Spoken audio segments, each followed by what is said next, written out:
Praise the lord. Good morning. మన ప్రభువును రక్షకుడైన యేసుక్రీస్తు పరిశుద్ధ నామంలో యేసుతో అనుదినము అనే ఈ పరిచర్య ద్వారా ప్రతిదినము దేవుని యొక్క శ్రేష్టమైన అద్భుతమైన ఆయన వాక్కును మనం వినే ధన్యతను దేవుడు మనందరికీ అనుగ్రహించున్నారు.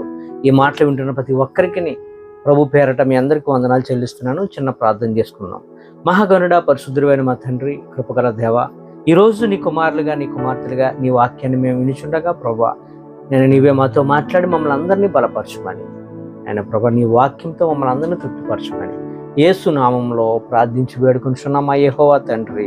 ఆమేన్. God bless you. దేవుడు ఈరోజు మనతో మాట్లాడుతున్న మాట ఏంటంటే, ఈరోజు నేను ఈ ఒక వాక్యాన్ని పెట్టిన టైటిల్ ఏంటంటే, మనము లోకములో ఉన్నాం, దేనికి కృంగిపోవద్దు. నేను ఈ యొక్క వాక్యాన్ని చెప్పడానికి గల కారణం ఏంటంటే, నేను నిన్నటి నుంచి చాలా ఆలోచన చేస్తున్నాను. ఏమనంటే, మనము మన కాలేజెస్లోనో లేదంటే మన యొక్క చేస్తున్న ఉద్యోగ ఆఫీసుల్లోనో లేదంటే మనం చేస్తున్న పని చోట్ల, ఈవెన్ చర్చెస్లో కూడా ఇటువంటివి జరుగుతుంటాయి. మనం అందరికీ నచ్చం. కొందరికి నచ్చుతాము, కొందరికి నచ్చం. మరి ముఖ్యంగా మనం నీతిగా ఉంటే అసలు నచ్చం. మొన్న నా చిన్న కూతురు కాలేజీకి వెళ్తూ ఉంది. కాలేజీకి వెళ్తున్నప్పుడు తన యొక్క క్లాస్మేట్ ఒక అమ్మాయితో ఉంటున్న ఫ్రెండ్స్ అందరూ వచ్చి దీనిని జస్ట్ లైక్ ర్యాగింగ్ చేయటం ప్రారంభించారు. సూటిపోటు మాటలతో, తన పర్మిషన్ లేకుండా, మా పాప పర్మిషన్ లేకుండా తన బ్యాగ్ తీసుకొని అవన్నీ ఏంటి అని చూడటం, ఇలా రకరకాలుగా కొంచెం ఇబ్బంది కలిగించే పనులు చేస్తూ ఉన్నారట. మా పాపని ఒక అమ్మాయి కాలేజీలో తన క్లాస్మేట్ ఎందుకు తన నచ్చట్లేదు ఆ అమ్మాయికి టార్గెట్ చేసింది. ఆ అమ్మాయి ఎందుకు కోపం అంటే, అమ్మాయికి మా పాప కొంచెం ఓసిడి అని చెప్పవచ్చు. ఏంటంటే, దేనికైనా సరే ప్రతిదాన్ని కూడా ఏం తినాలన్నా ముందు చేతులు కడుక్కుంటుంది, ఏం చేయాలన్నా. ఈవెన్ మా ఇంట్లో కూడా మా టవల్ను కూడా తన టవల్ని కంటుకునేవారు. అంత కొంచెం చాలా జాగ్రత్తగా ఉంటుంది. తను ఎప్పుడు కూడా తన బ్యాగ్లో శానిటైజర్ క్యారీ చేస్తుంది. అలాగే వెట్ వైప్స్ ఉంటాయి కదా, చేతులు తుడుచుకునే వైపర్స్తో తుడుచుకుంటుంది. అలాగా ఎప్పుడు కూడా మాస్క్తోనే ఉంటుంది. అది ఆ అమ్మాయికి నచ్చట్లేదు. మా పాప కొంచెం రిజర్వ్డ్గా ఉంటుంది. అది మంచిది కాదే మేము చెప్తున్నాం కూడా. మరి కొంచెం టైం పడుతుంది కదా, మారొచ్చు. అందరితో కలవాలని మేము చెప్తున్నాం, మా ఫ్యామిలీ అంతా కూడా చెప్తున్నాం. ఆ అమ్మాయి అందట మన క్లాస్ రూమ్లో నేను ఎవరిని కూడా నేను అబ్జర్వ్ చేయట్లేదు, కానీ నమ్రత అనే అమ్మాయిని మాత్రం నేను అబ్జర్వ్ చేస్తున్నాను. అమ్మాయి కొంచెం సూపరా అన్నట్టుగా, ఏంటి ఆ మాస్క్లు ఏంటి, ఆ ఇన్షర్ట్ చేసుకొని రావటువంటి, ఇలాగా ఒక ఇబ్బందికరంగా మాట్లాడుతూ ఉందంట. మా పాప మాకు చెప్పి చాలా బాధపడ్డది. ఇంటికి వచ్చి ఆ బాధలో డల్ అయిపోయి చాలా ఇబ్బంది పడుతూ ఉంటుంటుంది. నేను నా భార్య చెప్పాము, నీవే నెమ్మదిగా మాట్లాడే అమ్మాయితో అని చెప్తే, నాతో ఆ అమ్మాయి చాలా కొంచెం ఇబ్బందికరంగా బిహేవ్ చేస్తుంటుంది. ఎందుకో ఆ అమ్మాయితో మాట్లాడాలంటే కాస్త ఇబ్బందికరంగా ఆమె ఉంటుంది. నాకు మాట్లాడకపోవటం అంటే ఏమీ లేదు. ఆ అమ్మాయే ఏదో రకరకాలుగా మాట్లాడుతుంటుంది. ఎందుకులే వీళ్ళతో ఎందుకులే అని నేను చాలా సైలెంట్గా ఉండటం చేస్తున్నాను అని మా పాప చెప్పింది. మరి లెక్చరర్స్కి ఎవరికైనా మరి కంప్లైంట్ ఇవ్వచ్చు కదండి. మళ్ళీ కంప్లైంట్ ఇచ్చిన తర్వాత మరలా నా మీద కక్ష పెట్టుకొని మరలా ఏమైనా టార్గెట్ చేస్తుందేమోనని, ఎందుకులే అని మనసులోనే ప్రార్థన చేసుకొని ఏమి కంప్లైంట్లు ఏమో మీరు కూడా ఎవరు అడగొద్దని చెప్పడం జరిగింది. నాకు కూడా అదే కరెక్ట్ అనిపించింది. అది బెటరే కదా. పేరెంట్స్గా మాకు బాధ ఉంది, కానీ నా కూతురు తీసుకున్న నిర్ణయమే బెటర్ అని నాకైతే అనిపించింది. మన మౌనమే వారికి ఏమవుతుందంటే, మన మౌనమే వారిని మార్చుతుంది. ప్రభు అంటాడు కదా, పగ తీర్చుటే నా పని అని. మనం ఎవరి మీద పగ తీర్చుకోవద్దు. మనము ప్రార్థన పూర్వకంగా ప్రభు సన్నిధిలో వారిని అప్పగిస్తే ప్రభు ఏదో రకంగా వారిని మార్చుకుంటాడు. అందులో ఎటువంటి డౌట్ లేదు. మనం ఎప్పుడైతే వారిని ఏమన్నా అన్నప్పటికీ కూడా మౌనంగా వెళ్ళిపోతే, ఒకసారి 2 సార్లు అంటారు, ఇంకా కావాలంటే ఒక 10 సార్లు అంటారు. ఆ తర్వాత ఇది ఎలాగ నా మీద రియాక్ట్ అవ్వట్లేదు కదని అని ఆ అమ్మాయి నోరే బాధ కలుగుతుంది. ఆ అమ్మాయి నోరే నొప్పి వస్తుంది. తన హృదయంలో బాధపడుతుంది. నువ్వు చేస్తున్నదే మంచిదని నా హృదయంలో అయితే అనుకున్నాను. మా పాపకి ఏం చెప్పలేదు. తోటి క్లాస్మేట్సే చాలామందిని ఇబ్బంది గురి చేస్తున్న వారు ఈ రోజుల్లో నవేడేస్లో చూస్తున్నాం. మనం దేవుని పిల్లలుగా మరీ ఎక్కువగా మనం కొంచెం శాంతం వహించాలి. మనం దేవుని పిల్లలుగా ఎక్కువగా శాంతం వహించటం చాలా మంచిది. మనం అందరినీ ప్రేమించాలి, అందరినీ కలుపుకొని ముందుకు వెళ్ళిపోవాలి. ఎవరితో కూడా మనం సెపరేట్ కాదు.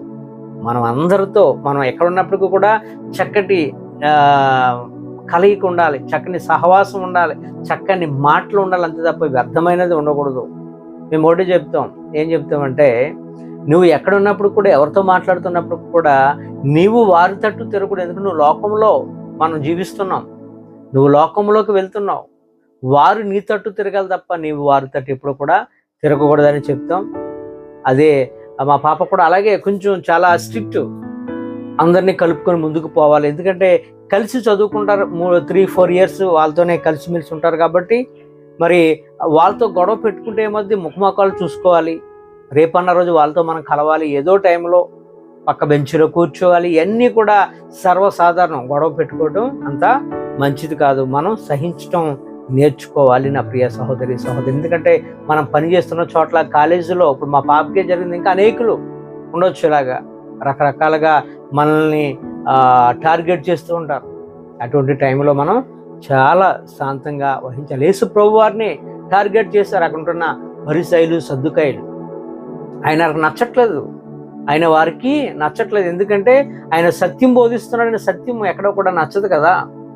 అలాగా యేసు ప్రభునే టార్గెట్ చేశారు. మనమెంత? మనకు బైబిల్ బోధించేది ఏంటంటే శాంతంగా ఉండమని, నెమ్మదిగా ఉండమని. కొంతమంది బైబిల్ హీరోస్ మనం చూసినట్లయితే మరి ముఖ్యంగా వారి తగ్గింపు, ఎంత తగ్గింపా అని మనకు అనుకుంటుంది, ఇంత తగ్గింపు అని మనకి అనిపిస్తుంది. ఇంతకీ ఎవరంటే దావీదును మనం చూసినట్లయితే, దావీదు అంటేనే గొప్ప వ్యక్తి. అతడు ఇశ్రాయేలును పాలించిన గొప్ప రాజు, 40 సంవత్సరాలు పాలించిన గొప్ప యోధుడు, అందరికీ మంచి చేసిన వాడు దావీదు. అటువంటి దావీదు 12 గోత్రస్తులకి మరి యునైటెడ్గా పరిపాలించిన రాజు. మరి ఆ 12 గోత్రస్తుల్లో లీస్ట్ గోత్రం ఎవరంటే బెన్యామీను గోత్రం. ఆ బెన్యామీను గోత్రంలో సౌలు. మరి దావీదు సౌలుకి ఏమీ కూడా ఎక్కడ అన్యాయం చేసినట్టుగా బైబిల్లో ఎక్కడా లేదు. సౌలు దావీదుకి అన్ని మేలే చేశాడు. గొలియాతు నుంచి కాపాడాడు. అంతేకాదు సౌలుకి దురాత్మ పట్టినప్పుడు వచ్చి దావీదు సితారా వాయిస్తూ ఆరాధించుండగా సౌలులో ఉంటున్న దురాత్మ పోతూ ఉండేది. కానీ అక్కడ ఉంటున్న ఆ యొక్క సౌలు కుటుంబీకుల్లో ఒకడు, బెన్యామీనుల్లో ఒకడు షిమి అనేవాడు దావీదును చాలా దారుణంగా దూషిస్తున్నాడట. ఆ దావీదును దూషిస్తుంటే దావీదు ఒక్క మాట కూడా మాట్లాడకుండా మౌనంగా వెళ్ళిపోతూ ఉన్నాడట. ఈ యొక్క స్టోరీ మనకి, ఈ విషయాలు మనకి 2 సమూయేలు గ్రంథము 16వ అధ్యాయంలో మనకి కనబడుతుంటుంటుంది. షిమి అనేవాడు మరి దావీదును తరుముతున్నాడు. ఎలాంటి దోషం అంటే, నరహంతో కూడా దుర్మార్గుడా, చీపో, నీ కుమారుడు నిన్ను మంచిగానే తరుముతున్నాడు అబ్షాలోము, నువ్వు సౌలు కుటుంబానికి ఎంతో అన్యాయం చేసావని వాడికి తెలియక మరి దావీదుని ఎంతగానో దూషిస్తుంటుంటే, సెరియా కుమారుడైనటువంటి అభిషే పక్కన ఉన్నాడు. రాజా, నువ్వు ఒక్క మాట సెలవు రాజా, ఆడు తల తీసుకొచ్చి నీ కాళ్ళ దగ్గర పెడతానంటే దావీదు ఎంతో చక్కని మాట మాట్లాడతాడు.